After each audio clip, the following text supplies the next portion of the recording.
Hey you guys, it's Janine here, and today I'm here to do my 6-month pregnancy update. So I'm just entering month 7. I'm about 6 months and a couple days, or 27-ish weeks, 27 and a half weeks pregnant. So on the internet it kind of goes back and forth between 27 and 28 being the entrance to the 3rd trimester.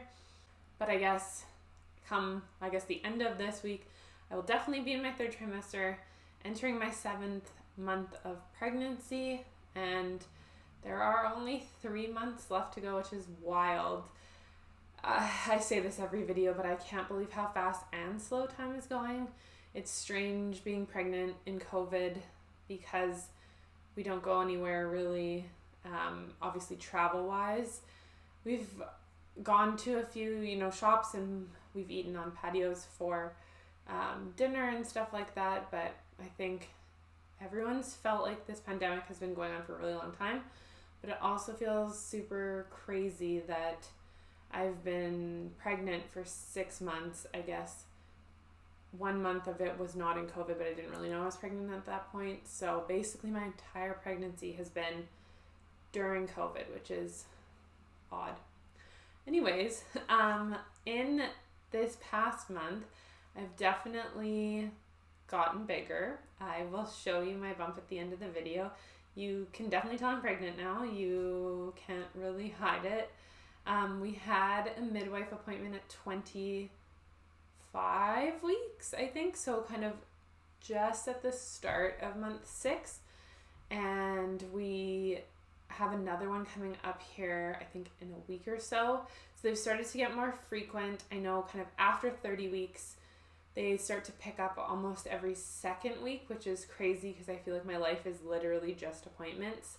I have written down here at the last appointment, baby's heart rate was 140. So I think that's been pretty consistent with the past few midwife appointments. My blood pressure has gone up a little bit. It's 96/60, and they've started to measure the length from the top of my uterus to my pubic bone, which was 24 centimeters when I was almost 25 weeks. So I guess right on target there for that. I also had my, I hope, last round of blood tests. So they're testing at this point for gestational diabetes, which I didn't do the gestational diabetes drink. I actually opted for a test that's just a blood test. It's the H2A1C or HB2, I can't remember the name of it, but that is an option to look for gestational diabetes if you're low risk and don't have any of the risk factors. I live a pretty healthy lifestyle. No one in my family has gestational diabetes, so my midwife was okay with that. In addition to that, they are also testing for the anti-D antigen because I am O negative and my husband is A positive, so there's a decently likely chance that baby has that Rh positive rhesus factor, in which case I'm getting the RhoGAM shot regardless at 28 weeks, but they want to make sure that there's no antibodies against baby's blood already in my system. I was also supposed to get tested for pertussis antibodies. I was told that I had whooping cough when I was little, and if that's the case, then you have lifelong immunity. That being said, that was in 1992.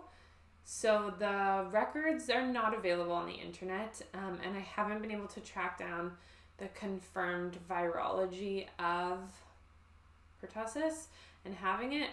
So my midwife did ask them to test for the pertussis antibody, but they canceled the test, which sucks because I was really curious to see if I actually did have it, and if I had lifelong immunity.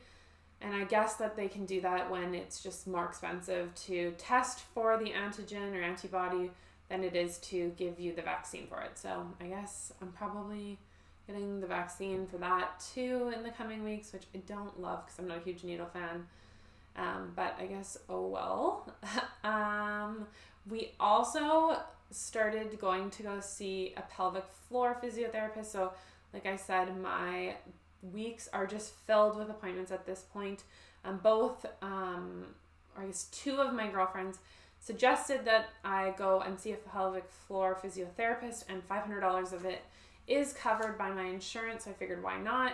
And I guess so far it's been semi-helpful. I've been given some exercises to do. I actually have an appointment later this week, and you learn kind of how to control your pelvic floor, strengthening your pelvic floor, and then when you get closer to time for birth, you actually learn how to push properly without hopefully injuring yourself or having any complications down the road like prolapse.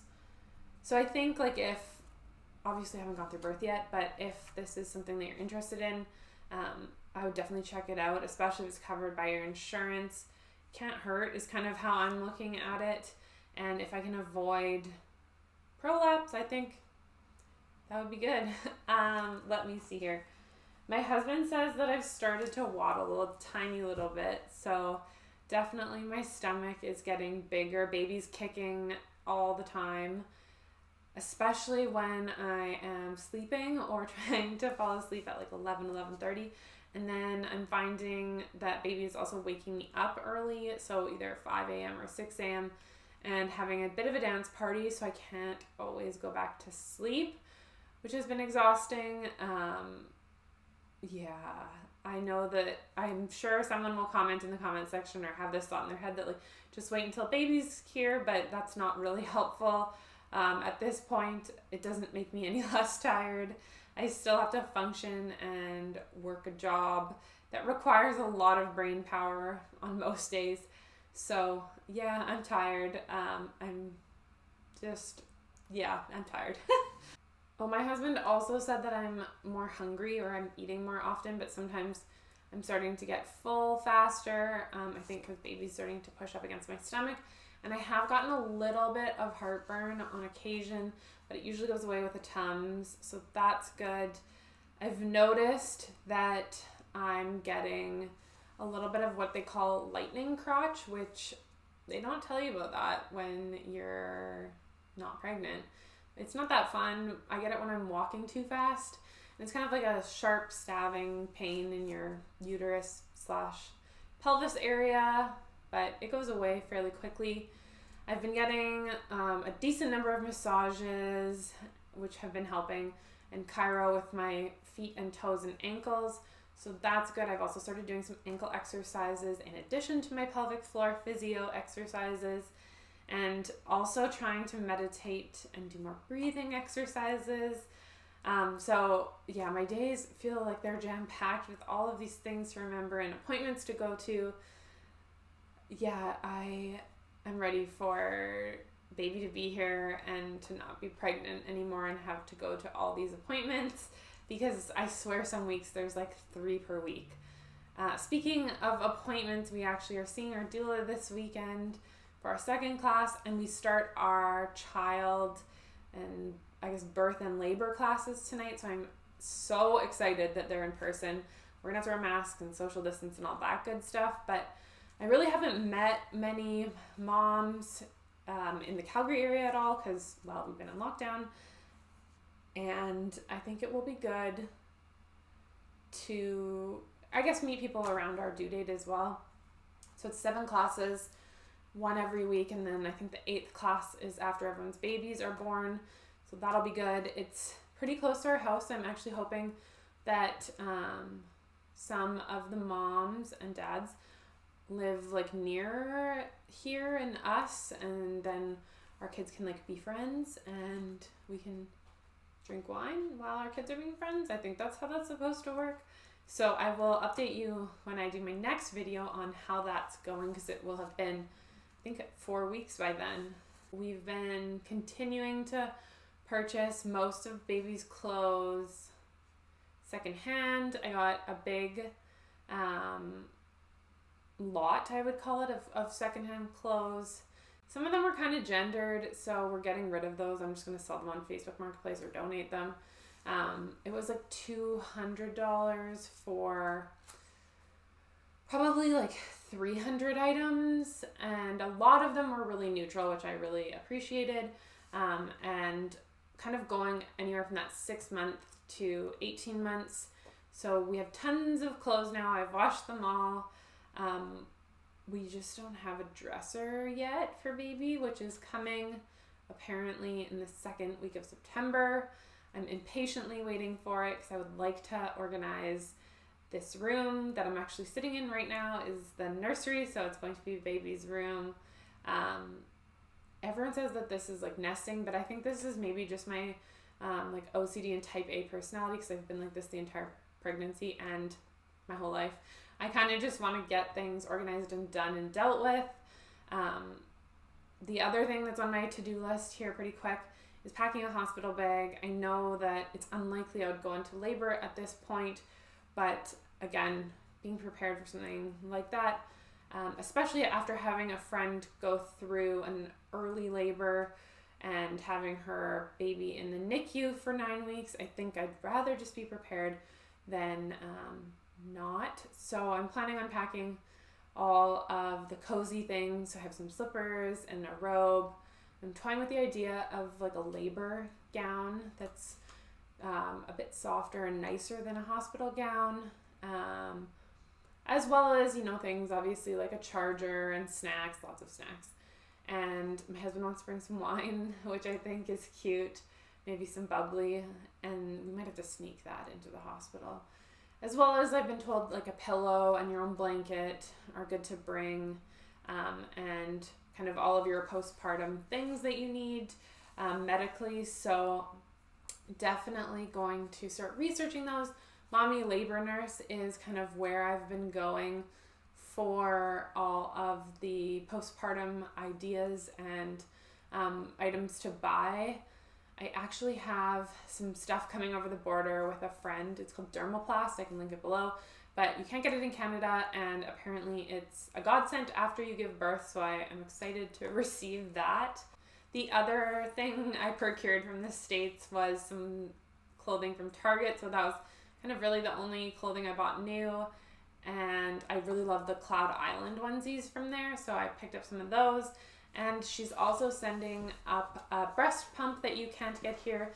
It is the LV brand, so I'll link that in the description below. So it's a hands-free pump, and you can kind of just wear it when you're doing other things. I do plan on pumping a little bit so that there is a stash of milk that the husband can feed the baby, especially kind of later on if I want to leave the house for any reason at 4 or 5 months. There's enough milk for me to go and do so. Maybe we'll be traveling by then, who knows. I guess one can only hope that would be the case by then. What else? So I'm excited about that breast pump. It should be here. Well, it's in California right now, so she should be shipping it shortly. Hopefully I'll have it in the next month or so. I have noticed my breasts have been a lot more sore lately. So I wonder if, that's just kind of my milk starting to come in, which is weird to say, but I guess who knows at this point. I feel like that's it for updates. I feel like there was a lot there, and I didn't think there would be a lot. But if you have any tips for the third trimester, I feel like I'm going to be much more uncomfortable in the third trimester, thank goodness. I guess it's the end of August right now, so thank goodness that it's going to start cooling down a little bit, because there's been a few times where I've been walking outside in like the 30-degree heat and just gotten really dizzy. I think because, again, my blood pressure is low, and it's just really hot out, and I love the heat usually, but 32 degrees and 6 months pregnant doesn't really go together. So let's look for like 20-degree heat, and let's just do that for September and October. And I guess the last thing is I will have, we're hoping to do a socially distanced baby shower kind of outside, again, if the weather holds, at the end of September, so a month from now. So hopefully I'll have an update for you then. So I will show you my belly now. I am 6 months pregnant. So let's see if I can lower the camera a little bit. So I definitely have a belly. This is my maternity jeans that I'm wearing. And if I pull these down maybe a little bit, you can see that there's definitely a belly there. I feel like I can't hide it anymore. So I'm definitely 6 months pregnant. I know it will be getting bigger. But yeah, that's it from the front. You kind of cannot tell that I'm pregnant from the front, but that's it. So that's all for me. And my 6 month pregnancy update, 3 months to go. If you have any questions or comments or suggestions, leave them in the comment section below. If you enjoyed this video, please give it a thumbs up and subscribe to my channel. And I will see you for my 7 month update.